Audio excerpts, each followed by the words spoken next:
এই নির্বাচনটা হবে চাঁদাবাজি, ধান্দাবাজি, মামলা বাণিজ্য, জমি দখল, দোকান দখল, টেম্পু স্ট্যান্ড দখল, এইগুলার বিরুদ্ধে।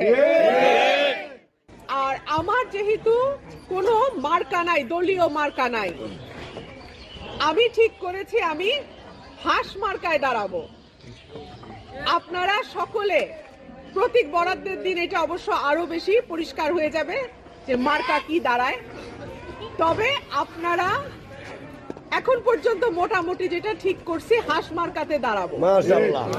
দল মত ধর্ম বর্ণ নির্বিশেষে সকলের কাছে আমার আহ্বান থাকবে, আপনার মূল্যবান ভোটটা দেবেন যাতে আগামী 5 বছরের জন্য আপনার পরিবার, আপনি, আপনার সমাজ এবং আপনার এলাকা নিরাপদ।